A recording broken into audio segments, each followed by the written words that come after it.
Liebe Studentinnen, liebe Bürgerinnen, liebe Hochschulangehörige, ich freue mich sehr, Sie heute hier begrüßen zu dürfen. Mein Name ist Babette Niemschowski. Ich komme vom Institut für Kompetenz, Kommunikation und Sprachen.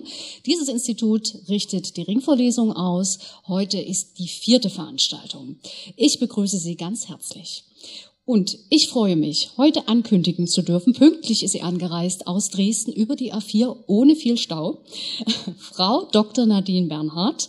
Sie ist Leiterin der Sektion Neurobiologie psychiatrischer Erkrankungen am Universitätsklinikum in Dresden. Nach ihrem Studium der Biochemie hat sie promoviert in den Neurowissenschaften und ihre Forschungsarbeit unter anderem in den USA und in Schweden fortgesetzt. Sie forscht seit sehr vielen Jahren unter anderem zu dem Thema psychiatrische Störungen, und zwar anhand von Tiermodellen. Ich habe überlegt, wie kann ich das gut auf den Menschen übertragen? Ich würde sagen, um zu verstehen, wie auch das Gehirn des Tieres Mensch funktioniert, um es auf uns zu übertragen. In ihrem Vortrag soll es heute darum gehen, was ist normal aus psychologischer, aus neurobiologischer Sicht. Frau Dr. Bernhardt wird sowohl über genetische Veranlagung und Risikofaktoren sprechen und über das relativ neu, darf ich noch neu sagen, neue Konzept der Neurodiversität. Der ein oder die andere hat es vielleicht schon gehört. Oft denken wir bei so Alltagsdiagnosen, wer von Ihnen Kinder hat, ist da vielleicht kommt damit in Berührung Leserechtschreibschwäche oder Dyskalkulie, die sogenannte Rechenschwäche oder ADHS. Wir denken da sehr schnell an Störungen und grenzen auch wenig in unserem Alltagsgebrauch dem Unterschied zu schweren neurokognitiven Erkrankungen ab. Das wird sie heute versuchen, ein bisschen gerade zu rücken, dieses Bild. Und sie klärt auch darüber auf, dass es verschiedene Arten gibt, wie unser Gehirn funktioniert. Und dass neurologische Unterschiede zur menschlichen Vielfalt einfach mal dazugehören. Ja, vor allem, dass die Unterschiede nicht automatisch falsch oder auch krankhaft sind, sondern dass sie diese Verschiedenartigkeit einfach gleichwertige Form des menschlichen Seins sind. Lange Rede, jetzt ist es soweit. Ich begrüße Sie ganz herzlich, Frau Dr. Nadine Bernhardt. Vortrag. Vielen Dank. So, ja, hallo, schönen guten Abend. Ich freue mich tatsächlich, dass der Hörsaal so gut besucht ist und dass Sie alle heute hier den Weg zu uns gefunden haben, um dieses spannende Thema nach meinem Vortrag dann auch mit uns zu diskutieren. Fangen wir mal damit an. Unsere Berührungsschnittstellen zum Thema psychische Störungen liegen oft bei dem einen oder anderen Film und man sieht auch, dass sie sozusagen im Laufe der Zeit vom klassischen Einer Flug übers Kuckucksnest zum jetzigen Datum sich die Filme zu diesem Thema doch vermehrt haben. Ob das jetzt an den technischen Möglichkeiten liegt heutzutage oder doch daran, dass es auf größeres Interesse liegt, lasse ich jetzt erstmal frei. Wer von Ihnen hat denn mindestens einen dieser Filme gesehen? Ja, doch. Die überzeugende Mehrheit, würde ich sagen. Und da geht es ja ganz viel darum, was so die Verhalten sind, was Auffälligkeiten sind, was die Charaktere in diesen Filmen so spiegeln. Klassiker, ne? Jack Nicholson, Danny DeVito, die Hauptfigur Danny DeVito im Film Einer Flug übers Kuckucksnest, hat Halluzinationen, sieht Sachen, die offensichtlich nicht real sind. Ist auch so ein bisschen entkoppelt im Verhalten, ein bisschen so kindliches Verhalten, obwohl es ja wirklich ein erwachsener Mann ist. Ein anderes Beispiel, The King of Staten Island, die Hauptfigur Scott ist in tiefer Trauer, empfindet den Verlust, ist sehr motivationslos, kommt nicht aus dem Bett, hat aber auch Zeichen von Konzentrationsschwierigkeiten. Und das sind so die verschiedenen Symptome, die uns in all diesen verschiedenen Videos auf die eine oder andere Art gezeigt werden. Und eben auch der Umgang damit. Was sind also sozusagen die Merkmale psychischer Störungen? Und ich würde gerne ganz bewusst auch bei den psychischen Störungen anfangen, um dann so ein bisschen die Abgrenzung zur Normalität zu bekommen, wenn es denn die überhaupt gibt. Also, was sind so die Merkmale? Ne? Wir haben jetzt schon ein bisschen über die Symptome geredet, eine gewisse Seltenheit der Symptome oder vielleicht auch einfach eine schwerere Ausprägung. Typisches Beispiel, ne? Ich habe gerade gesagt, er kommt nicht aus dem Bett, jeder von uns bleibt ganz gerne mal liegen. Aber ab wann ist es dann wirklich in einem Maße, wo wir sagen, okay, das scheint jetzt ungesund zu sein?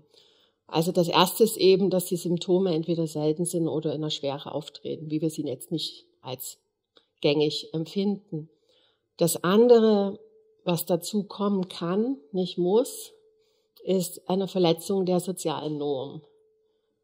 Das ist ein bisschen schwer einzuordnen, weil man könnte jetzt sagen, so im jugendlichen Leichtsinn, das Baden nächtlich in einem öffentlichen Brunnen, am besten nackt. Ja, verletzt ganz klar eine soziale Norm, würde man jetzt aber tatsächlich nicht einordnen unter einer psychischen Krankheit. Wenn man das jetzt aber regelmäßig macht und dabei seinen Stimmen zuhört, die einem sagen, dass man das für die Erleuchtung tut oder für die Rettung der Welt, dann würden wir natürlich schon hinterfragen, ob das jemand ist, der Hilfe braucht. Genau. Ein nächstes Merkmal, allgemeines Merkmal, ist so ein bisschen die situationsungebundene Reaktion auf ein Event, wie hier gezeichnet mit der Spinne.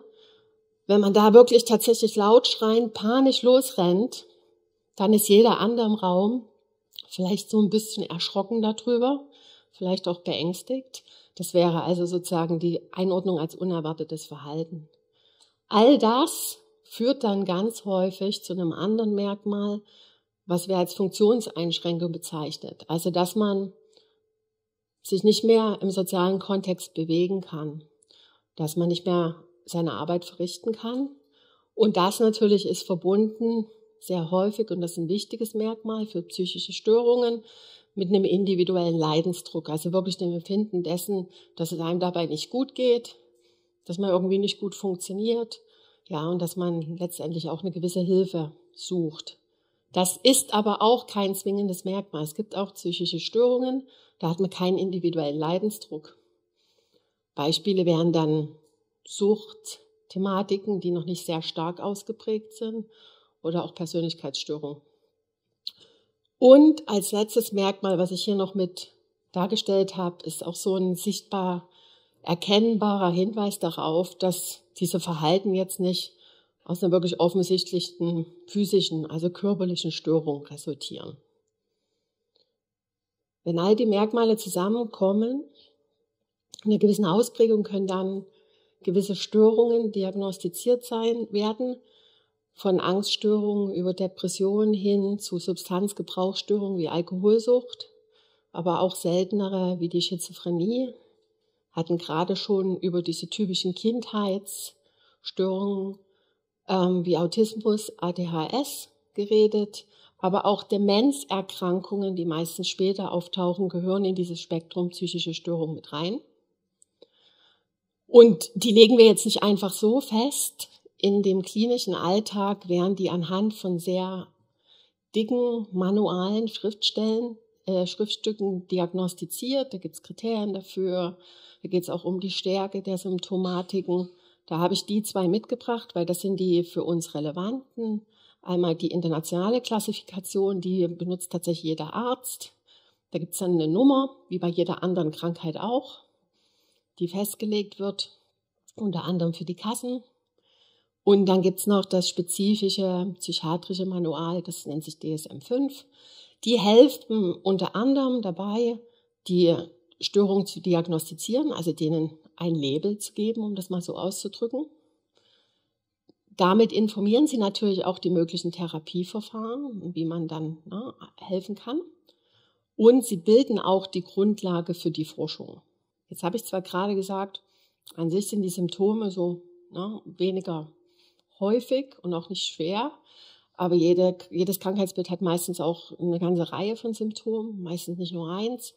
Und am Ende treten dann diese diagnostizierten Störungen schon recht häufig auf. Das ist so im Durchschnitt jeder Vierte im Raum, der in jedem Jahr davon betroffen ist.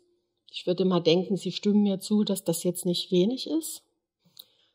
Und wenn wir uns dann diese Störungen angucken, dann kann man natürlich auch sehen, okay, welche sind häufiger. Da haben Sie hier als Beispiel, ne, all die blauen Männchen von 100. Das sind die hier in dem Fall, also die von Angststörungen betroffen sind. Das ist die häufigste Störung, die vorkommt. Dann kommt gleich danach Teil des affektiven Spektrums die Depression, dann die Suchterkrankungen und dann die Zwangsstörungen und alle weiteren Störungen würden sozusagen ein Männel einnehmen. Also zum Beispiel die bipolare Störung oder die Schizophrenie oder die Essstörungen wären immer so in etwa 1%, also eine Person von 100. So, jetzt haben wir hier Sarah. Die Sarah, die war in den letzten Wochen etwas traurig und reizbar. Vor allem nach der Arbeit. Sie ist nicht mehr sehr motiviert, ihren normalen Interessen nachzugehen, ihren Hobbys. Der Garten ist ungepflegt. Sie geht seltener mit ihren Freunden aus, obwohl sie das sehr mag, schafft es aber immer noch auf Arbeit zu gehen. Gelegentlich hat sie Schlafprobleme.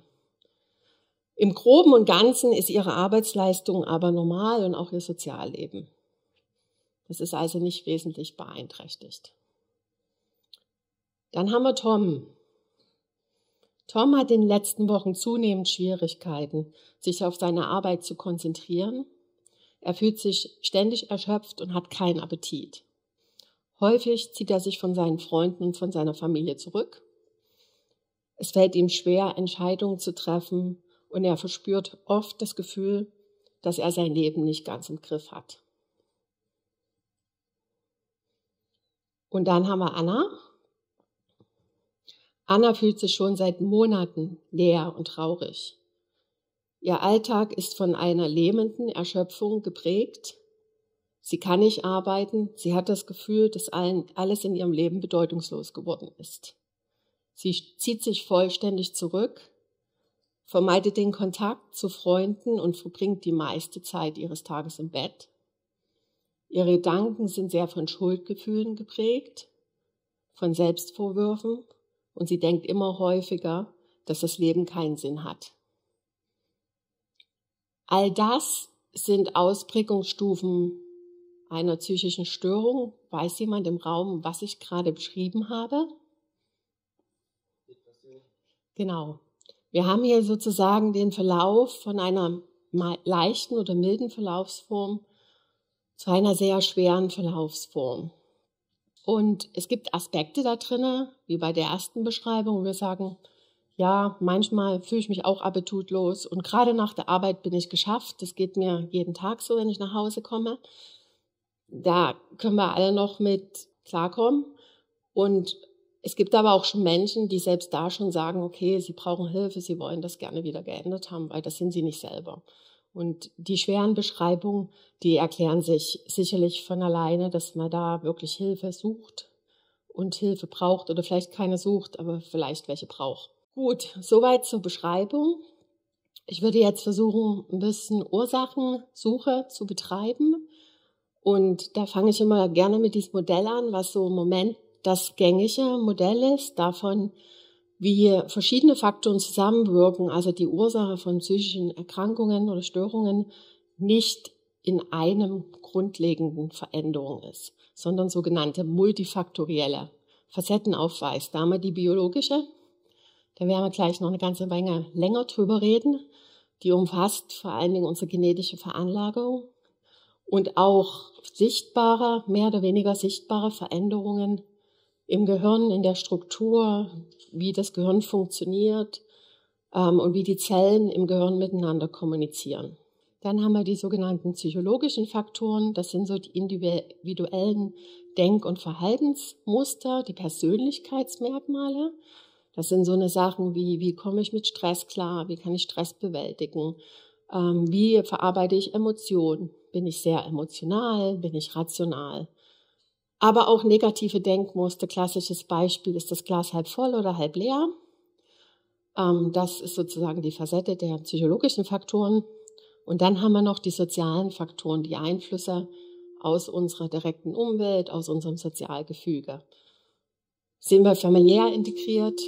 Sind wir generell sozial integriert? Erfahren wir da Unterstützung? Oder haben wir es etwas schwerer, was sozusagen unser Einkommen angeht, Bildungsmöglichkeiten, ne, der sozioökonomische Status, müssen wir sehr kämpfen im Leben, damit zu überleben, oder fällt uns das einfach? Diese 3 Kategorien interagieren miteinander und aus meiner Perspektive her gucke ich immer darauf, wie die Faktoren sich dann eben biologisch auswirken, also im Endeffekt auf das Gehirn und wie es funktioniert. Deswegen machen wir da ein bisschen weiter. Sieht jetzt ein bisschen merkwürdig aus, aber ich würde es versuchen, es kurz herzuleiten. Also ich würde mit der Genetik noch ein bisschen weitermachen wollen. Und das bedeutet einfach nur, dass es eine gewisse genetische Veranlagerung gibt. Das ist also, unsere Gene letztendlich bestimmen, wie hoch unser Risiko ist, eine von diesen Störungen zu erwerben im Laufe des Lebens. Wichtig hier ist anzumerken, dass es nicht die Gene alleine sind. Aber es können verschiedene Änderungen auf Genebene sein. Es können so kleinere Bausteine ausgetauscht sein. Oder es können auch größere Abschnitte auf verschiedenen Genen ausgetauscht sein, die dann dazu beitragen, dass wir ein Risiko haben. Wichtig ist auch da zu sagen, dass es kein Nicht-Ein-Gen ist. Also es gibt für keine von diesen Krankheiten nur ein Gen. Es sind immer viele Gene involviert, bis zu Tausende, die Veränderungen aufweisen und die zusammen ergeben sozusagen das polygenetische Risiko. Was interessant ist hier dran, ich habe das mal mitgebracht, sind sozusagen die Prozentsätze. Also welche Krankheiten haben eine starke genetische Komponente? Das wäre zum Beispiel die Schizophrenie. Bis zu 80% wird da gesagt. Und das ist interessant, wenn man mal guckt, dass 80% genau das ist, was wir für die Körpergröße angeben. Also 80% unserer Körpergröße ergeben sich aus unseren Genen, 20% Ernährung, Umwelt. Und dann hat man vielleicht ein Gefühl dafür, wie stark genetisch doch manche psychische Krankheiten doch schon manifestiert sind. Was immer noch nicht heißt, dass sie ausbrechen müssen, aber das Risiko ist höher. Und dann gucken wir uns andere Störungen an, gehen zum Beispiel runter zu Angststörungen. Da ist der Anteil der Genetik geringer, 30-40%, dafür der Einfluss von anderen Faktoren. Bleiben noch mal ein bisschen bei der Schizophrenie und der Vererbbarkeit. Das mit den Genen, da sieht man jetzt hier in diesem sehr einfachen Graph ganz deutlich, dass umso verwandter man ist miteinander, umso höher ist das Risiko, also umso größer hier der Bar, umso wahrscheinlicher ist es, dass man das Risiko auch trägt, beziehungsweise die Krankheit auch ausbricht. Und in der Normalbevölkerung, also so zwischen uns, ist das Risiko jetzt 1%. Wenn wir jetzt bei unseren Eltern und Geschwistern sind, den sogenannten Verwandten ersten Grades, wo man 50% gemeinsame Gene hat, da ist das Risiko schon entsprechend höher. Und bei eineigen Zwillingen naturgemäß ist es sehr wahrscheinlich, dass die Krankheit zu gleichen Maßen oder bei beiden auftritt. Nicht 100%. Ein Ausnahmebeispiel hier sind diese 4 Zwillinge. Die sind in den 50er Jahren, haben die gelebt in Amerika. Die haben den nicht echten Familiennamen bekommen, die Genanis. Und all diese 4 Mädchen, eineiige Zwillinge, haben im Laufe ihres Lebens, im Alter von 20 bis 22 Jahren, eine Diagnose für Schizophrenie bekommen. Also es ist jetzt ein Extrembeispiel, was aber natürlich diese genetische Manifestation sehr stark untermauert. Die haben alle sehr unterschiedliche Symptome gehabt und Symptomausprägungen, aber haben alle die Krankheit bekommen. Wen es interessiert, da würde ich dieses Buch noch zu derselben Thematik empfehlen. Das heißt The Hidden Valley Road, gibt es aber auf Deutsch von Herrn Kolker. Da geht es auch um eine amerikanische Familie in den 40er, 50er Jahren, auch in Amerika. Die haben 12 Kinder bekommen, von denen haben 6 im Laufe des Lebens eine Schizophrenie erworben. Es waren alles Jungs. Und das ist ein sehr interessantes Werk, weil es letztendlich nicht nur das Schicksal auf individueller Ebene und familiärer Ebene darstellt, sondern auch tatsächlich, wie schwer es die Familie sozusagen in ihrem sozialen Umfeld hatte, das Stigmata, was mit dieser Krankheit ja, und das unter den Teppich kehren einhergeht und parallel dazu aber auch die Weiterentwicklung auf der wissenschaftlichen Seite oder der medizinischen Versorgungsseite gezeigt hat, weil zu der Zeit kam es zu größeren Umbrüchen in der Forschung, auch der Akzeptanz, dass Gene eine Rolle spielen. Das hat man vorher nicht angenommen, man hat das vorher tatsächlich nur der Mutter zugeschrieben und da kamen sozusagen die ersten Genanalysen auf und dann auch die ersteren wirklich Imaging-Verfahren, also das sogenannte MRT, wo man die Patienten eben in den Scanner schieben konnte und mal von außen reingucken konnte. Und all das hat natürlich auch die Thematik sehr revolutioniert und auch den Umgang mit psychischen Erkrankungen. Gut. Jetzt haben wir gerade schon über das genetische Risiko gesprochen. Jetzt gucken wir uns hier mal ein Individuum über die Lebensspanne an. Hier gibt es die vorgeburtliche Phase. In Rot gibt es dann hier eine Linie, die die Stärke der Symptome zeigt. Also ein Ansteigen der Symptome bis zu einem Punkt, wo man diagnostiziert wird und dann möglicherweise einen stabilen Pfad oben drüber. Es ist sehr häufig tatsächlich so, dass diese sogenannten unterschwelligen Symptome verbreitet sind, gerade in der Jugendphase. Dass man da ein bisschen auffällig ist, aber nie an eine diagnostische Grenze kommt, sondern irgendwo dann unter dieser Diagnostikgrenze abbricht und nach unten geht, zum Beispiel bei impulsivem Verhalten. Das ist also etwas flexibel, aber das wäre jetzt ein typischer Verlauf, den man auf fast alle Störungen so anwenden kann. Der, wann es anfängt, ist nur ein bisschen verschoben. Manche Krankheiten kommen ein bisschen eher, manche ein bisschen später. Ich habe das jetzt mal mitgebracht, einfach um jetzt noch auch die anderen Faktoren aus der Umwelt ein bisschen mit zu integrieren und an die eine Rolle spielen. Da haben wir zum ersten vorgeburtliche Risikofaktoren. Da geht es also ganz viel tatsächlich um die Mutter, um das Stresslevel der Mutter, Trennungsschmerz, Alleinstehen zum Beispiel. Es geht aber auch um Sachen wie schlechte Ernährung, Infektionen unter der Schwangerschaft, die ein Risikofaktor sind tatsächlich dafür, dass das noch ungeborene Kind später mal eine psychische Störung entwickelt. Ganz häufig, nicht ganz häufig, aber die vorherrschenden Krankheiten da sind Autismus und auch Schizophrenie. Ja, und dann geht's auch so um Habits wie Rauchen oder alles, was halt das Kind toxischen Substanzen aussetzt. So, im weiteren Verlauf haben wir dann Sachen wie Vernachlässigung, Bindungsproblematiken. Die Mutter zum Beispiel selber eine psychiatrische Vorbelastung hat, kann sie sich vielleicht nicht so um das Kind kümmern. Es geht aber auch um frühkindliche Erfahrungen wie Missbrauch, ob nur körperlich oder auch psychisch, die das Kind prägen. Oder schwere Lebenssituationen, Armut wirklich im schlimmsten Sinne. Es geht auch weiterhin um Ernährung. Später kommen dann die Aspekte aus dem Sozialumkreis dazu, von bei uns Kindergarten, aber dann typischerweise im Schulalter. Wie ist man da integriert? Wird man gemobbt? Hat man stetige Sozialkontakte? Oder ist man sozial ausgegrenzt?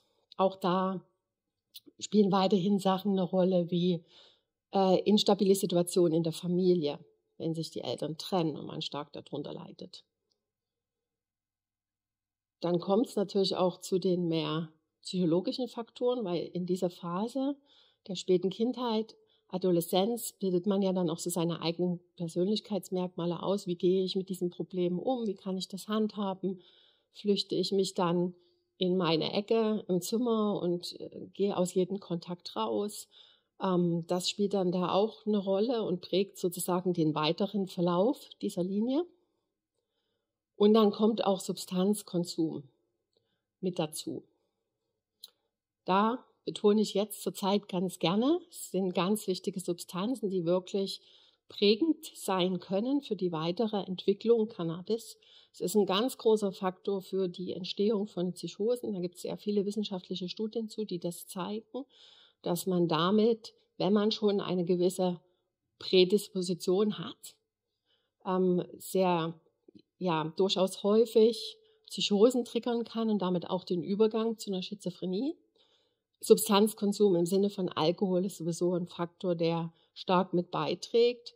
Da sind vor allen Dingen Depressionen und Angstzustände zu nennen, die durch Alkoholkonsum mit getriggert werden können. In diesem ganzen Verlauf sind natürlich auch noch so eine, ich möchte mal sagen, massiveren Sachen wie der Verlust von nahen Angehörigen, von Eltern oder von Freunden sehr prägend und können auch ein großer Risikofaktor sein für diesen nicht so optimalen Verlauf. Also all diese Faktoren kommen sozusagen auf das genetische Risiko, was wir gerade schon besprochen haben, obendrauf und zusammen können sie dann dazu führen, dass man am Ende in einer psychiatrischen Störung landet. Warum ist das jetzt so? Weil sich parallel dazu in unserem Kopf sehr viel tut. Das Gehirn fängt an, sich zu bilden in der 3. Woche der Schwangerschaft. Da hat man so einen kleinen Zellhaufen, wie so eine Platte, die wird dann zu einem kleinen Rohr und dann fangen so langsam an, sich die einzelnen Gehirnstrukturen hier im Bund zu bilden. Das nennt man Neurogenese, da werden also ganz viele Zellen geboren. So ab 10 Wochen sind das 250.000 Zellen die Minute, also extrem viele. Das ist also ein rasantes Wachstum von vielen Zellen, die sich dann da irgendwie anordnen müssen, die wandern, das ist die neuronale Migration hier, die wandern also an die richtige Stelle. Dann fangen sie an, Verknüpfungen auszubilden zu anderen Zellen, weil das alles soll ja mal ein Netzwerk werden, was dann funktionieren soll.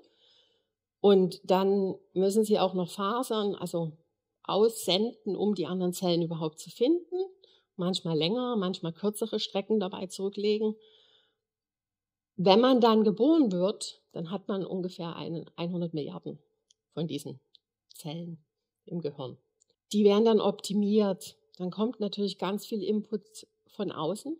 Plötzlich ist die Welt bunt. Dann hat man ganz viele Eindrücke. Die Zellen fangen also wirklich an, auszusortieren. Was ist hier wichtig, was ist nicht so wichtig. Da sterben auch wieder einige Zellen ab. Am Ende hat man dann so 80 Milliarden. Und auch die Verknüpfung zwischen den Zellen, das sogenannte Synaptic Pruning, also dieser Umbau, die nehmen wieder ab. Man hat erstmal so ganz viel und dann guckt man ein bisschen, was so wahllos war, was brauche ich jetzt wirklich. Zu der Zeit wachsen auch noch die langen Faserbahnen, die werden dann noch ein bisschen optimiert. Da kommt wie so eine Scheide drumherum, dass sie einfach schneller miteinander kommunizieren können, dass unser Gehirn effektiv wird und schnell agieren kann. Und das ist abgeschlossen im Groben und Ganzen irgendwann zwischen 25 und 30 Jahren. Da sagen wir so, wir haben unser Gehirn etabliert und damit erklärt sich natürlich, warum wir auch vorher sehr empfänglich sind für gewisse Einflüsse von außen. Das heißt aber nicht, dass mit 25, 30 Jahren das Gehirn dann statisch ist. Danach geht's weiter. Wir sind auch danach natürlich noch fähig, und das tun wir jeden Tag, Input wahrzunehmen, neu zu lernen, manche Verknüpfungen zu verstärken und manche wieder abzubauen. Das tun wir lebenslang normalerweise. Und dann gibt's auch noch so eine kleine Nische im Gehirn, da sagt man, da gibt's sogar auch Neuronen, die nochmal neu geboren werden, also Zellen, die nochmal neu geboren werden. Genau. Das alles ist recht komplex. Ich bringe da jetzt hier nur noch mal ein Beispiel von der Geburt dieser Zellen. Man fängt also mal mit einer an. Die kann im Prinzip noch alles werden. Die kann Haut werden, Knochen, Niere. Macht aber dann die Vorläufer von diesen Nervenzellen, auch Neuronen genannt.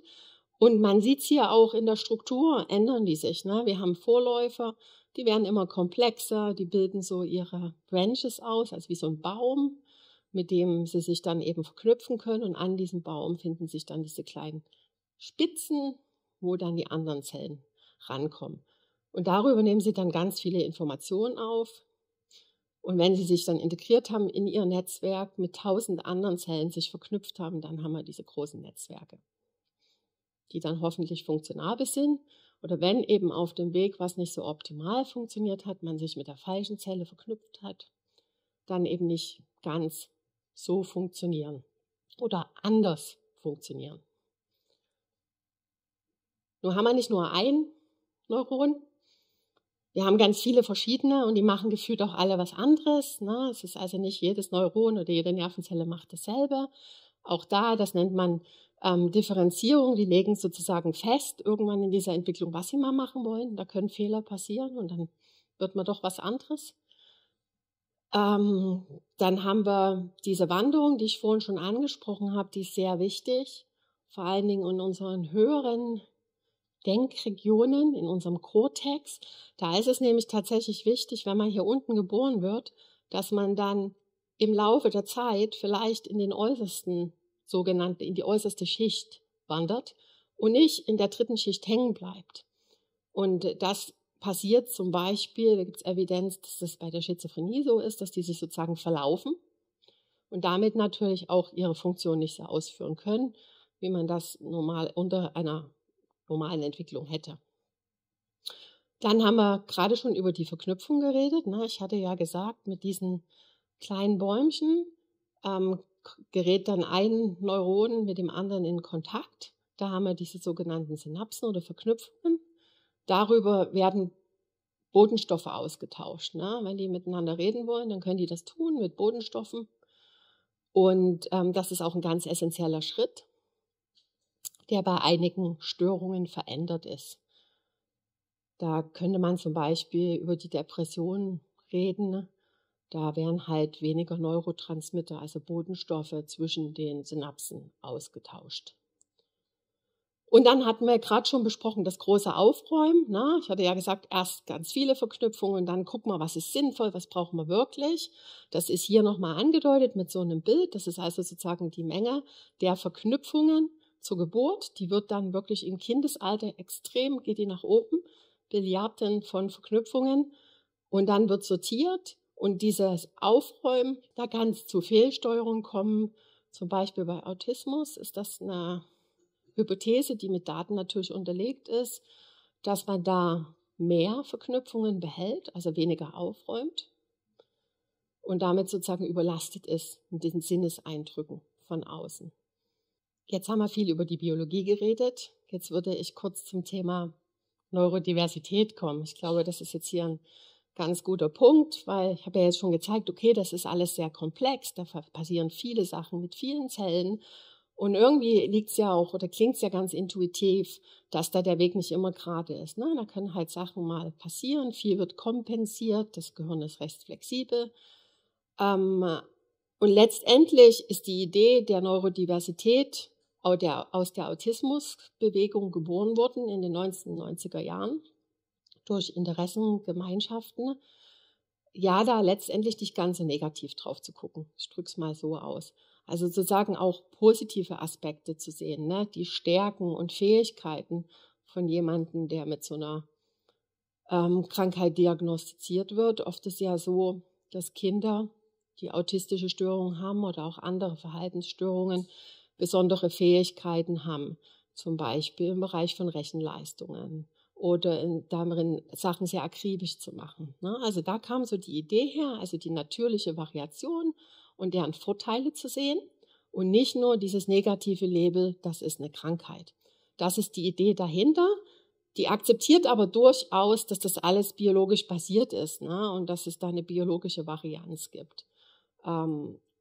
Damit geschaffen werden soll ein Verständnis und eine bessere Integration, eine soziale Akzeptanz. Letztendlich ist es aber so, dass das alles immer nur zusammen funktioniert, auch mit der Diagnostik und der Therapiestellung. Das ist zumindest so wie wir uns gerade in unserem Gefüge befinden, ist das der einzige Weg, weil auch eine Diagnose kann helfen, zu verstehen, nicht nur für das betroffene Individuum oder für die Familie, auch für das Umfeld. Die Akzeptanz zu schaffen kann auch darüber passieren, dass man tatsächlich weiß, was ist an dem Kind jetzt andersartig. Nicht normal oder nicht normal, nicht falsch, nicht richtig, sondern andersartig. Und auch eine entsprechende Hilfeleistung, die auch viele dieser kindheitlichen Störungen brauchen oder auch Störungen im Erwachsenenalter, kann nur passieren, indem wir vorher wissen, was sind denn eigentlich die Facetten, an denen wir jetzt arbeiten müssen. ne, die Therapien, die wir anbieten können, die möglicherweise den größten Erfolg bilden für eine Akzeptanz. Genau. Gut.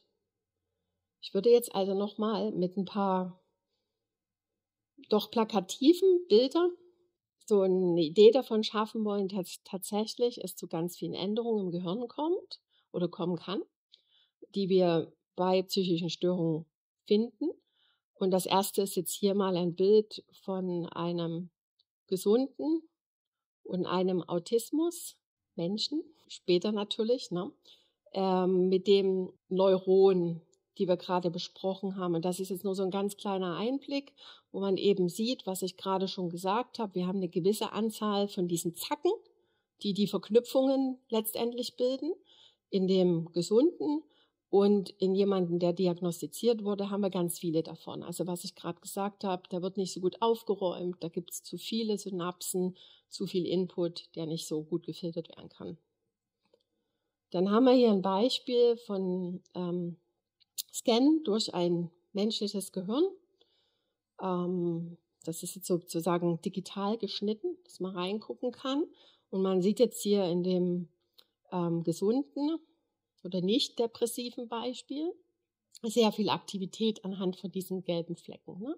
Legt man den Scanner, da wurde jetzt hier geguckt, wie aktiv ist das Gehirn, wie viel wird da gemacht. Und dann sieht man schon sehr klar im Vergleich, dass das bei jemandem mit einer akuten Depression extrem runterreguliert ist. Und als letztes Beispiel haben wir hier nochmal einen Schnitt auch wieder durchs Gehirn mit dem vorhin schon angesprochenen MRT. Diesmal ist es aber ein strukturelles MRT, also man erkennt hier wirklich nur die Form des Gehirns, nicht was es macht. Hier haben wir gesehen, wie aktiv ist es, was macht es, wie viel tut es. Hier sehen wir wirklich nur die Gehirnstruktur. Wir sehen die sogenannte weiße Substanz, das ist alles, was hell ist. Das sind die Verbindungen zwischen den verschiedenen Gehirnbereichen. Und ein bisschen von den grauen, dunkleren Flecken hier außen, das sind die Neuronen, die Zellkörper. Und in der Mitte sehen wir hier den Ventrikel, der ist in der Mitte und da fließt Flüssigkeit und die versorgt auch so ein bisschen das Gehirn mit.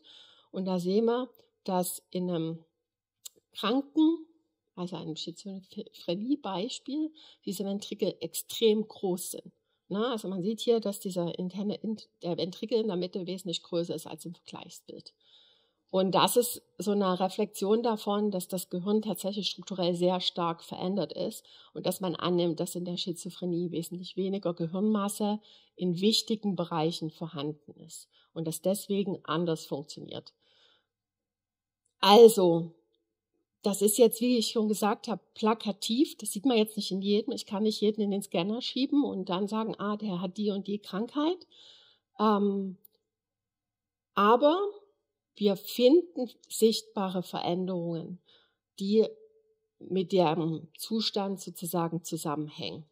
Und das ist wichtig, das zu verstehen, welche Veränderungen gibt es, all die Veränderungen, über die ich gerade besprochen habe, weil die erklären uns die Symptome, die Verhaltensweisen, zumindest teilweise, und die helfen uns im weiteren Verlauf dann entsprechende Therapien zu entwickeln, auch da, wo sie noch nicht da sind.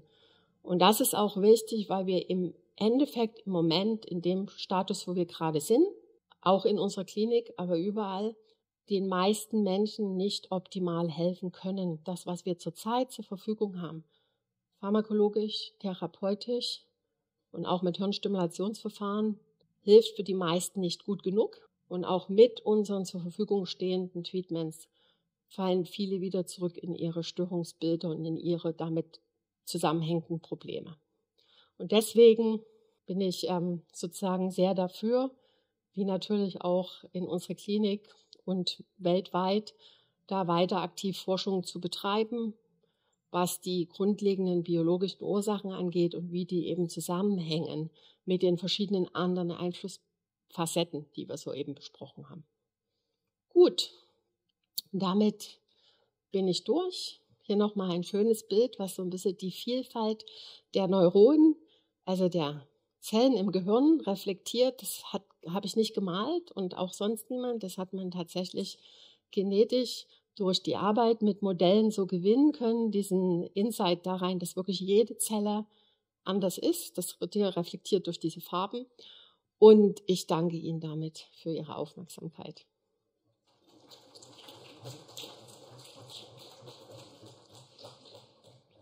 Wir danken Ihnen für den wundervollen Einblick ins Gehirn und den Spruch, du bist nicht ganz aufgeräumt, den werde ich in Zukunft sehen. Wir sparen, glaube ich. Gut, okay, ich schaue mal in die Runde. Gibt es Fragen aus dem Publikum? Es gibt ja immer neue Methoden, eben auch nicht invasive oder semi-nicht invasive, zum Beispiel dieses TMS, also transkraniale Magnetstimulation. Können Sie einschätzen, ob das über die Jahre eine noch etabliertere Form der Therapie wird? Also man liest ja immer mal, ja, es kann was bringen, es muss nichts bringen. Genau, da hatte ich mit meinem Freund viele Diskussionen. Ja, das ist eine sehr schöne Frage auch, weil das nicht die TMS per se, aber generell Hirnstimulationsverfahren tatsächlich eins meiner Forschungsschwerpunkte sind. Ja, ich denke, dass sie mehr an Bedeutung gewinnen werden. Es liegt einfach daran, dass unser Gehirn im Groben auf zwei Arten funktioniert. Das eine ist das, was ich gesagt habe, die Botenstoffe, die hin und her geschickt werden. Aber das andere ist die elektrische Aktivität. Unser Gehirn arbeitet mit elektrischer Aktivität. Und darauf zielen diese Methoden ab. Und wir haben das sehr lange vernachlässigt. Wir haben sehr lange, also in der Historie hat man eine Hirnstimulation gemacht. Das ist dann auch in diesen Filmen und mancher erinnert sich an böse Bilder, ne, wo jemand gekrampft hat ohne Ende. Aber das gab es schon mal. Dann ist es ein bisschen ein Auslaufmodell gewesen, weil die also die Medikamente aufkamen. Es ist aber so, dass wir mit diesen Hirnstimulationsmethoden viel verändern können. Wir müssen es noch genauer erforschen, für wen es gut ist, bei welchen Symptomen, wo genau man im Gehirn dann stimulieren muss, weil eine Stelle im Gehirn ist nicht gleich die andere, wie oft, mit welcher Stärke und so weiter und so fort. TMS ist aber das Beispiel, was sehr, sehr nah an der Praxis ist. Und ich habe auch, also einige Hirnstimulationsverfahren sind ja auch schon, gerade in Amerika, sind die schon erlaubt. Es gibt auch Leute, die kaufen sich so ein Gerät, gerade transkranielle Hirnstimulation, kann man sich fast im Laden kaufen. Und die machen es selber zu Hause. Ich empfehle es nicht. Also wir haben auch Evidenz dafür, dass jemand, der eigentlich gesund ist oder auf einem gesunden Weg, gerade bei jungen Leuten, nicht unbedingt davon profitieren muss. Aber ich denke, es wird kommen, sobald wir mehr wissen darüber, wirklich wer, wann, wie, wird es etablierter werden. Für Depressionen, für Sucht, ja, so. Nicht für jedes Krankheitsbild. Eine Frage speziell zur Depression. Und zwar könnte vielleicht ein gewisser Monoaminmangel von jetzt Norepinephren oder Dopamin oder sowas während der Entwicklung oder auch schon später im Leben vielleicht zu einer Depression führen? Ja, also verschiedene Botenstoff- oder Neurotransmitterfehlstellungen weiß man, dass die eine Relevanz haben für die Depression. Und darauf basieren ja auch die jetzt gängigen therapeutischen Maßnahmen mit pharmakologisch. Und die helfen manchen auch sehr gut, zumindest anfänglich. Das große Problem ist halt, dass es dann oft eine Adaption im Gehirn gibt. Ich habe es ja gerade gesagt, das Gehirn hört ja nicht auf. Und wenn ich ihm dann viel gebe von irgendwas, dann stellt sich das Gehirn drauf ein und dann reguliert es dann die Rezeptoren runter. Und deswegen ist das alles ein bisschen komplexer als so. Aber im Prinzip ist bei jeder Störung, über die ich gerade geredet habe, eine gewisse Fehlstellung in einigen von diesen Transmitterhaushalten etabliert oder wissen wir sehr gut Bescheid darüber. Wir können es halt bloß letztendlich nicht ganz zielgerichtet wieder verändern. Sie hatten ja vorhin dieses Bild von der Schizophrenie gezeigt, von dem MRT. Und es gibt ja aber mehrere Formen von der Schizophrenie, soweit ich weiß. Und sehen die da alle gleich aus? Weil ich finde, die Symptomatiken sind ja sehr unterschiedlich. Ja, das ist eine sehr gute Frage. Selbst beim selben Typ der Schizophrenie wird man das nicht bei jedem so sehen. Ich habe da ein schönes Beispiel von tatsächlich einem Wissenschaftler, der maßgeblich damit beteiligt war daran, die ersten psychisch Kranken, damals die Insassen von einem Krankenhaus zu scannen und so eine Bilder gesehen hat und total begeistert war und gesagt hat, jetzt endlich haben wir ein diagnostisches Tool, endlich, ne, wie bei Insulin im Blutmarker haben wir was, dass wir wirklich sagen können, was ja ein großes Problem in der Psychiatrie, dass wir nichts haben, was wir wirklich quantifizieren können, um dann zu sagen, ja, es ist wirklich so. Und der hat sich dann selber einen Scanner gelegt und leider sah sein Gehirn ganz genauso aus. Also was ich damit sagen will ist, Das war sehr exemplarisch. Das ist, wenn man ganz viele Leute sich anguckt, dann stimmt das. Und dann hat man in der Schizophrenie-Kohorte größere Ventrikel, weniger graue Substanz. Auf das Individuum gesehen ist das kein verlässlicher Marker. Und deswegen schon, also müsste man in verschiedene Störungssubtypen jetzt reingucken. Da bin ich jetzt nicht ganz so der Experte. Denke ich nicht, dass sich das so durchzieht. Und dann hat man auch andere Störungen, wo man vielleicht dasselbe Bild hat und es hat überhaupt nichts mit einer Schizophrenie zu tun, sondern vielleicht einer Demenz. Na, also man muss da sehr vorsichtig sein. Ich habe ein paar Fragen gesammelt. Das sind keine Expertenfragen, sondern ein bisschen allgemeines Verständnis. Eine Folie zeigte Vernachlässigung, Missbrauch. Was ist denn, wenn man in der Kindesentwicklung gerade das Gegenteil erfährt, ein bisschen zu viel? Hat das auch irgendwelche Einflüsse auf psychische Erkrankungen? Kann man es verallgemeinert sagen? Also ich sag's mal so, alles hat Einflüsse auf die Gehirnentwicklung.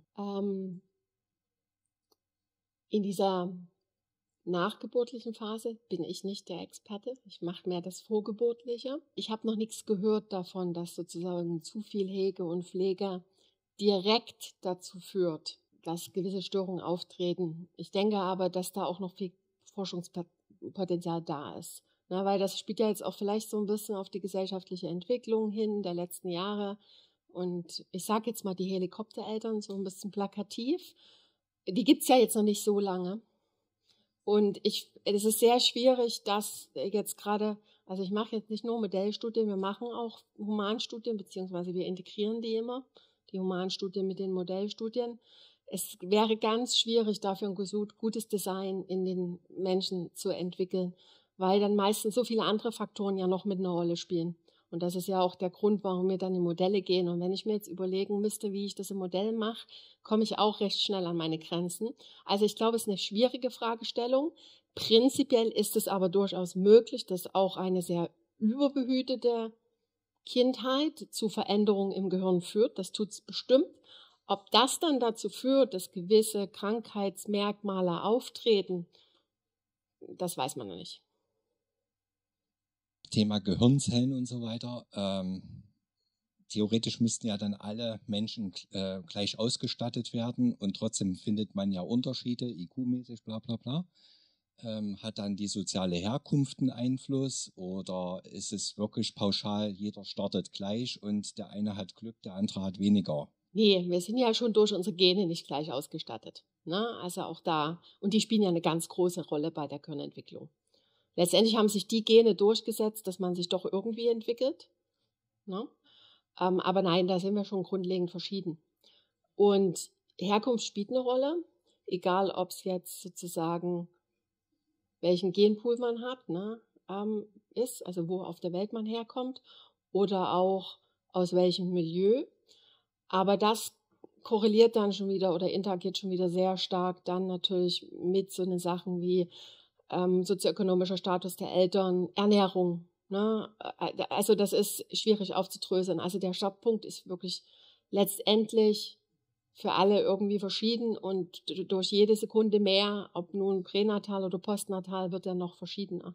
Und am Ende ist es ja tatsächlich ein bisschen Wunder, dass wir doch irgendwie alle ganz gut funktionieren. So in der großen Masse mit all den Unterschieden. Beim Autismus habe ich ein bisschen genauer zugehört. Da gibt es auch diverse Filme und so weiter. Psychische Störung auf der einen Seite, Erkrankung ja auf der anderen Seite. Psychische Störung klingt für mich ein bisschen milder als Erkrankung, ist ein bisschen härter. Wie geht man denn damit um jetzt als Fragestellung? Also ich sag's mal so, es gibt einfach Konventionen und die Konvention sagt Störung. Na? Das Manual sagt psychische Störung. Ich bin tatsächlich so ein bisschen ambivalent und anders. Also ich finde Störung, auch wenn ich es selber nutze, klingt fast ein bisschen schlimmer wie Erkrankung, weil das klingt ja schon so, als wenn ich störe. Aber das ist jetzt wirklich mehr, da reden wir über die Bedeutung von Wörtern und was jeder von uns dabei fühlt. Ich finde Erkrankung immer ein bisschen einfacher, weil ich das Gefühl habe, wenn ich krank bin, kann ich auch was tun. Oder kann zumindest probieren, was zu tun. Eine Störung ist was, oh Gott, das passiert, da klingelt der rote Knopf und jetzt weiß gar nicht jeder so richtig, was er tun soll. Wie gehen wir das Problem an? Deshalb habe ich da eine andere Interpretation. Ich gebe natürlich aber in der Kommunikation, versuche ich, das Wort Störung zu benutzen, weil das die Konvention, die sprachliche Konvention ist. Und alles andere sind, glaube ich, unsere Emotionen und wie wir da drauf gucken, auf die Begrifflichkeiten. Wir hatten gesagt, Forschung betreiben. Unbedingt. Was braucht's denn dafür? Geld, Wille, ein System, in dem wir leben, das Forschung, Wissensgewinn und Vermittlung unterstützt. Nicht so große politische Umbrüche wie derzeit in anderen Ländern. Das ist das Erste. Das Zweite ist eine gute Ausbildung, Kommunikation, gute Ausbildung und dann ganz viele Details, die man jetzt vielleicht, die man dann sozusagen mal separat besprechen muss. Aber das sind so die großen, den Willen der Gesellschaft, die Forschung in dem Bereich zu unterstützen. Sie haben gerade das Thema Ernährung kurz mit angesprochen und mich interessiert, inwiefern diese eben auch ein Auslöser für psychische Erkrankung sein kann, psychische Störung. Also ich denke, der größte Faktor ist da tatsächlich sozusagen in der Entwicklung des Embryos und Fetus, weil da halt Ernährungsrestriktionen oder wenn die Mutter sehr schlecht ernährt ist, sehr einseitig oder ungesund, den größten Effekt hat, weil so eine vulnerable Phase der Entwicklung ist als ganz großes Beispiel. Wenn ich relativ wenig esse, dann kommt halt auch weniger beim Kind an. Oder wenn ich sehr viel und das Falsche esse, dann gibt es sowieso eine ganze Reihe von Stoffwechselproblematiken, die das schwerer machen, für das Kind sich gut zu entwickeln. Das ist, glaube ich, so der größte Effekt, den die Ernährung spielt bei der Entwicklung. Und dann kommt es sehr darauf an, in welchen Phasen der Gehirnentwicklung dann spezifisch welche Defizite auftreten, um zu gucken, was genau für Veränderungen und Symptome passieren dann. Sie haben da jetzt den pränatalen Bereich quasi jetzt beantwortet. Wie sieht es denn nachgeburtlich aus, also in unserer Entwicklung bis hin zum erwachsenen Menschen? Da ist es ein Faktor von vielen, der beiträgt, weil auch da ist natürlich die Forschung, was die Einzelfaktoren angeht, schwierig, weil oft auch wieder diese Zusammenhänge, wenn ich in einem schwierigen Milieu aufwachse mit sehr vielen Problematiken, mit viel Stress, mit wenig Geld, dann ist das gekoppelt an die Ernährung.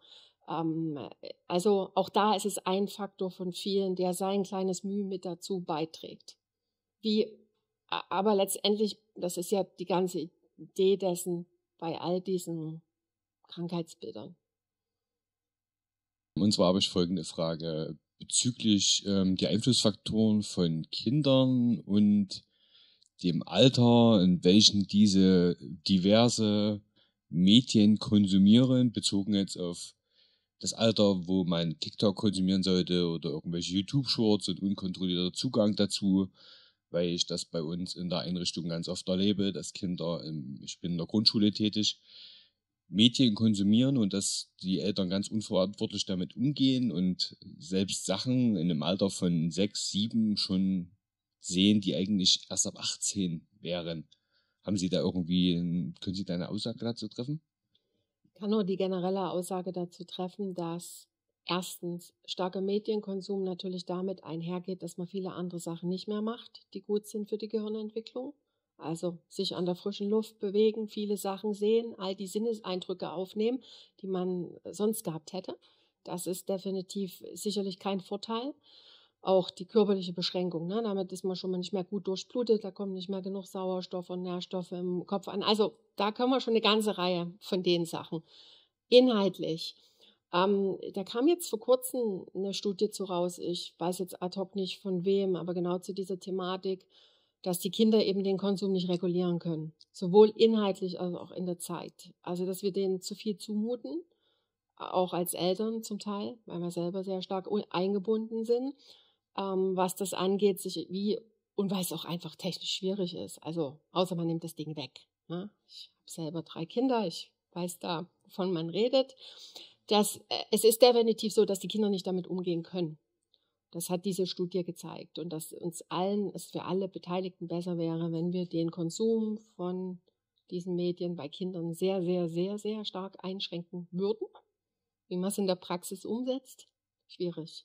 Was genau dann aber passiert im Gehirn, wie sich das auswirkt. Ja, auch dazu müssten wir viel aktiver noch Forschung betreiben, um das wirklich zu verstehen. Und zwar hätte ich, wenn Sie das können, eine Prognose dafür. Mir fällt auf, dass immer mehr Kinder zu uns in die Grundschule kommen mit Verhalten, was für uns jetzt erstmal neu ist. Würde ich es jetzt beschreiben. Zudem gab es jetzt auch so diese Aussage, Windeln wechseln in der Grundschule. Ja,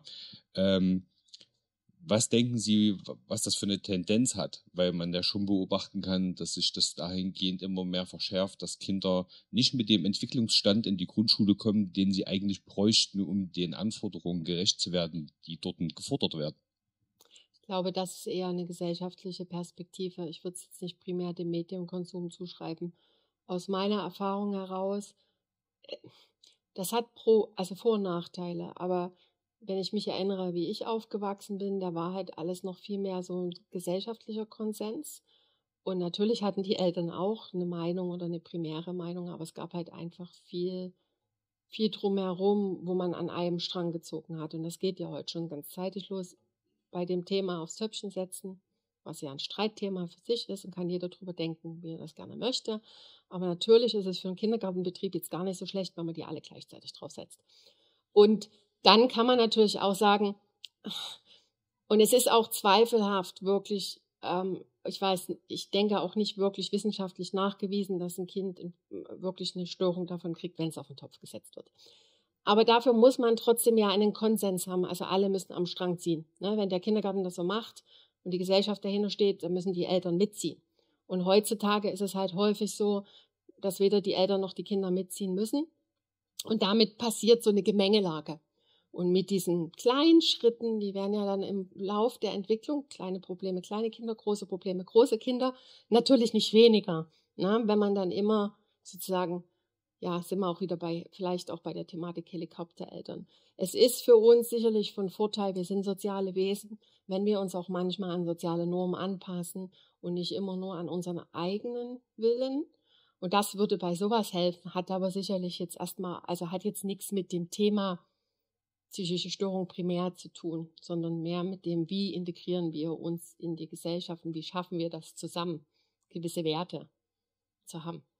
Angefangen beim auf Toilette gehen. Ich wollte fragen, wie das ist bei Frauen nach der Geburt. Also wir haben jetzt von Kindern gesprochen, aber Frauen nach der Geburt weisen ja auch so eine 10-15% Rate von Depressionen auf. Und ich wollte Sie fragen, ob diese Frauen dann auch im Vorhinein schon dazu veranlagt sind, Depressionen zu bekommen, oder ob es dann zum Beispiel durch den sozialen Entzug kommt oder vielleicht auch durch die vernachlässigte Ernährung oder generell durch vielleicht Alleinerziehung oder sowas, also durch dann auch eine soziale Struktur ausgelöst wird. Das ist ein sehr interessantes und auch wichtiges Thema, was auch gerade bei uns am Institut auch untersucht wird.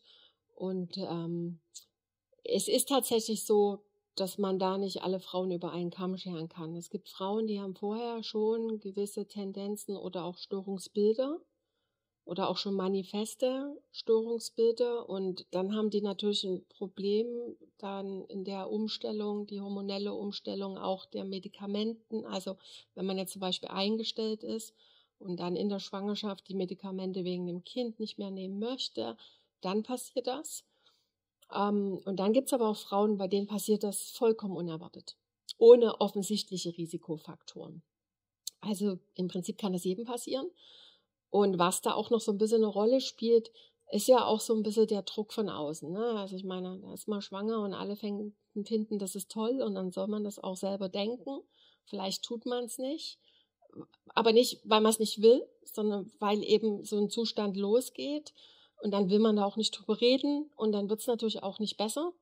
Und dann schaukelt sich das so ein bisschen hoch. Also bei Geburt des Kindes ist ja was ganz Tolles und dann fühlt man sich gleich noch schlechter, wenn man doch irgendwie aus welchen Gründen ein Problem hat. Also sehr vielschichtig, passiert viel häufiger, als wir denken und muss man drauf Acht geben und auch ernst nehmen. Ne? Und im besten Fall wird es dann wieder gut nach einer Weile, aber wenn man sich nicht angemessen drum kümmert, dann kann es für beide, für Mutter und Kind, langfristig wirklich auch nicht so vorteilhaft laufen.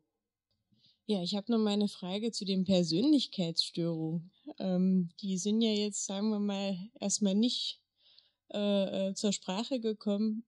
Inwieweit kann man dieses Störungsbilder hier einordnen und welche Rolle spielen vielleicht da auch genetische Dispositionen bei einer Entwicklung der Persönlichkeitsstörung und gegebenenfalls auch welche Umweltfaktoren, soziale etc. spielen da eine Rolle? Persönlichkeitsstörung.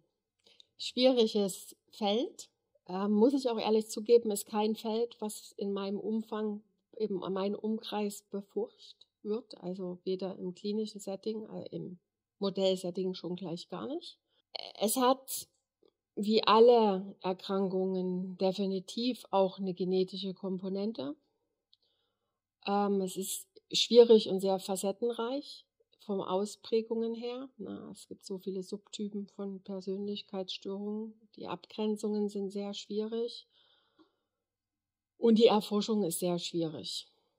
Nun kann man sich die Frage stellen, müsste da unbedingt was gemacht werden? Ich glaube, das ist halt, aus meiner Perspektive, ich wüsste nicht, wo ich anfangen sollte. Und all das, was ich für die anderen Störungen gesagt habe, ist auch da wahr. Es ist eine Kombination aus all den Faktoren, die wir jetzt schon besprochen haben. Zu welchen Anteilen welche Faktoren wieder reinfüttern, das weiß ich nicht. Das ist nicht mein Fachgebiet. Sie haben am Anfang das mit diesen genetischen Prädispositionen benannt. Und mich interessiert da an der Stelle, ob bei diesen 70-80% zum Beispiel bei der Schizophrenie da halt auch schon so die Epigenetik mit reingerechnet wird. Nee, die wird da noch nicht mit reingerechnet. Die spielt aber auch eine Rolle. Auch das ist ein relativ junges Forschungsfeld, die Epigenetik.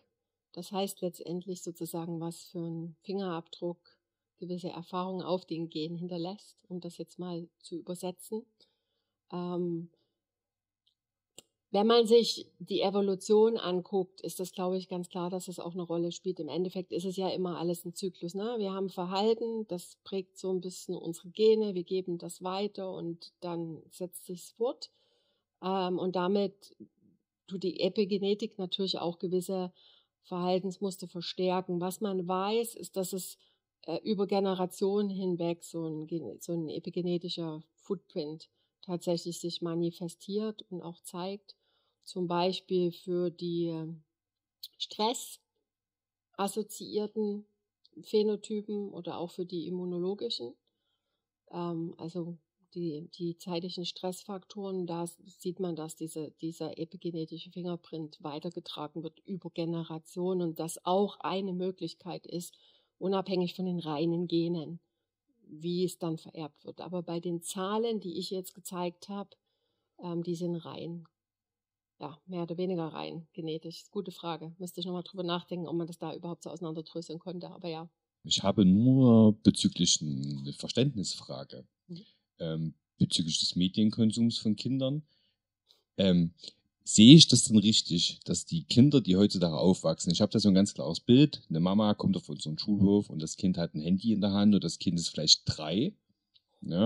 Ja, genau, und das steht dann ungefähr 10 Minuten bei uns auf dem Hof und darf dann mit diesem Ding spielen. Das ist ja nur eine Momentaufnahme. Sie hatten vorhin diesen Begriff von Sucht, und Abhängigkeit. Verstehe ich das dann richtig, dass in unserer Generation, die jetzt sozusagen kommt, Kinder aufwachsen mit einer schon vorhandenen Sucht, unabhängig von Suchtmissbrauch im Sinne von Medikamentenmissbrauch, Alkohol, Drogen, sondern Mediensucht. Ja. Und die Frage noch, die ich dazu habe, ist, gibt es da im kindlichen Alter einen Vergleich, wie der zu diesem Medienkonsum und der entstehenden Sucht, die da entsteht? Wissen Sie, was ich meine? Nee. Also gibt's in der kindlichen Entwicklung einen anderen Einflussfaktor, der so gefährdend ist im Sinne von Sucht wie dieser Medienkonsum? Also gab's das früher schon, dass Kinder an irgendwas hätten süchtig werden können? Ich fange erstmal mit dem ersteren Teil an. Es gibt ja Verhaltenssüchte auch so schon. Ne? Also das Medienkonsum wäre ja sozusagen Verhaltenssucht, gibt's auch im Erwachsenenbereich. Ist im Prinzip ganz einfach. Ne? Wir fangen an, das zu machen, was wir irgendwie toll finden und weil es uns irgendwie belohnt Und dann gehen wir dazu über, dass wir das Ding im Prinzip immer in der Hand haben, ohne dass wir uns noch groß belohnt fühlen, sondern einfach, weil es so ein Habit geworden ist. Ne? Wir machen es halt, weil wir es machen. Und weil wir irgendwie verlernt haben, es wieder wegzulegen. Das ist sozusagen die Grundidee aller Süchte und die funktioniert auch so für die Verhaltenssucht. Und ja, wenn man das jetzt mal so rein auf der Verhaltensebene sich anguckt, dann ist das bei den Kindern genau so. Am Ende kann man sie fragen, was sie da noch machen und warum und was sie dabei empfinden, aber eigentlich machen sie es nur noch, weil sie vielleicht auch verlernt haben, was anderes zu tun in der Zeit. Und dann könnte man sich fragen, ob man das jetzt als Sucht klassifizieren kann, tut und soll. Darauf habe ich jetzt erstmal keine Antwort, weil ich kein Kliniker bin. Aber ja, ich sehe das Risiko, dass es genau dieselben Veränderungen sind im Gehirn und vielleicht sogar noch schneller, weil das Gehirn ja in so einer vulnerablen Phase ist. Und was das dann aus den Menschen später macht, das werden wir dann irgendwie in den nächsten Jahren, wenn wir gut das nachverfolgen und vielleicht auch wissenschaftlich betreuen, gut auseinanderdröseln können. Ich teile aber die generelle Grundeinstellung, dass es nicht gut sein kann. So, das war der erste Teil. Die zweite Frage war, gibt es andere Sachen, die süchtig machen können in Kindern, also süchtig in Anführungsstrichen. So ein bisschen auf der Laienebene hätte ich gesagt, früher war das vielleicht ein Interesse, was ein Kind entwickelt hat. Ne? Wenn es dann lange im Boden rumgespielt hat und da viele Steine entdeckt hat, dann ist es halt nach Freiberg gegangen zum Studieren. Und hat sich zwischendrin mit nichts anderem beschäftigt. Das ist natürlich jetzt aber was, wo wir sagen würden, das ist ja toll, ne? Dass er sich so gut und intensiv mit was beschäftigt und da eine Leidenschaft entwickelt. Nennen wir es doch mal Leidenschaft. Das ist also nicht wirklich eine Sucht. Auf der Ebene von Verhalten fällt mir nichts ein. Ich meine, ansonsten Suchtmittel, ja, die funktionieren, also richtige Suchtmittel, die führen natürlich auch schon im Kindesalter zu großen Umbauten und Störungen und sind sehr unvorteilhaft. Aber mehr Antworten habe ich auf die Frage nicht. Sehe ich das richtig, dass man dieses Thema schon mal aufgreifen sollte und als Thema in der Grundschule bearbeiten sollte mit Eltern und Kindern? Ich finde das generell immer vernünftig. Ich versuche das immer am Essenstisch zu Hause zumindest, ne? Handyfreie Zone. Ich glaube, das müsste jeder in Eigenverantwortung natürlich in der Familie schon tun. Aber ich glaube, es ist nicht einfach, wenn man das als Betreuer in einer Einrichtung versucht zu kommunizieren mit den Eltern. Man macht sich da sicherlich nicht nur Freunde und ich weiß auch nicht, ob es wirklich erfolgreich ist, aber wenn man selber daran glaubt, glaube ich, dass auch nichts verkehrt ist daran, wenn Ihnen das wichtig ist, das zu kommunizieren. Genau. Danke. Nochmal zu den Depressionen nach der Schwangerschaft. Wie verhält sich die Depression nach der Schwangerschaft bei der Anzahl an Kindern? Also hat man jetzt eher welche, wenn man mehr Kinder hat oder eher beim ersten oder so? Da gibt es keine Zusammenhänge. Beziehungsweise, soweit ich weiß, und ich habe bei so einem Talk zugehört von einer Expertin dazu, da kam die Frage auch und die haben gesagt, dass da keine Anzeichen für gibt, dass es jetzt bei mehr Kindern mehr Depressionen geben würde. Vielleicht zu den Medien an den Herrn mit der Kappe. Also was mir da irgendwie zu einfällt, und bitte korrigieren Sie mich, wenn ich da komplett falsch liege, aber es gibt ja das Konzept der intermittierenden Verstärkung. Das beschreibt eigentlich nur, dass wenn ich unregelmäßig belohnt werde, ich mehr geneigt bin, dieses Verhalten immer wieder zu zeigen, und das ist extrem löschungsresistent. Das ist das, was wir beim Glücksspiel beobachten. Also könnten Sie den Eltern eigentlich kommunizieren, würden Sie Ihr Kind jetzt ins Casino schicken, und wenn ja, warum nicht gleich mit Fluppe? Also ich bin da der Meinung, Social Media, dieses Scrollen, ich weiß ja quasi nie, wann kommt das, was mich interessiert. Und genau das ist, glaube ich, das, was es für Kinder so gefährlich macht. Also natürlich alles in Maßen, aber das wäre jetzt so mein Gedanke, wie man den Eltern vielleicht verklickern kann. Könnt ihr schon machen, vielleicht in Maßen. Also, um den heißen Stein mal rauszunehmen, wir schreiben das auf, das Thema. Wir haben ja jedes Jahr wieder eine Diskussionsrunde. Vielleicht wäre das was, dass wir es mit aufnehmen. Ja. Nochmal an Sie die Frage, könnten Sie darauf noch was antworten? Auf die intermittierende Belohnungssache? Ja, recht komplexes Phänomen im Gehirn, hat mit Dopamin zu tun. Aber ist, glaube ich, trotzdem ein schwieriger Ansatz, weil ich nicht weiß, ob die Eltern das wirklich so verstehen. Ich glaube, gerade im Kindergartenalter wäre es vielleicht sinnvoller, mal die Frage zu stellen, ob sie denn nicht wollen würden, dass das Kind tatsächlich mal wieder ein bisschen spielt oder draußen spielt oder rückwärts laufen kann, was viele Kinder heutzutage nicht mehr können. Also ich glaube, das würde vielleicht so im Direkten, weil die Eltern ja auch gerne vergleichen, was kann mein Kind, was kann dein Kind, da Anreize zu schaffen, dass es vielleicht andere Kompetenzen geben kann, die man fördert, wenn man mal ein Handy weglegt, wo sie sich auszeichnen können. Ich muss tatsächlich leider an der Stelle es ein bisschen runterregulieren, auch wenn das Belohnungssystem jetzt stark angesprungen ist. Wir nehmen es auf alle Fälle mit. Ich verspreche es, ja, das Thema frühkindliche Entwicklung, Medienkonsum, Gehirnentwicklung, das scheint was zu sein, wo wir was entdeckt haben. Ja, versprochen, wir schreiben es auf. Gut, an der Stelle vielen herzlichen Dank für die wundervollen Ausführungen. Sie haben gemerkt, das war hier für viele sehr, sehr spannend. Vielen Dank, dass Sie hier waren und erstmal Applaus nochmal.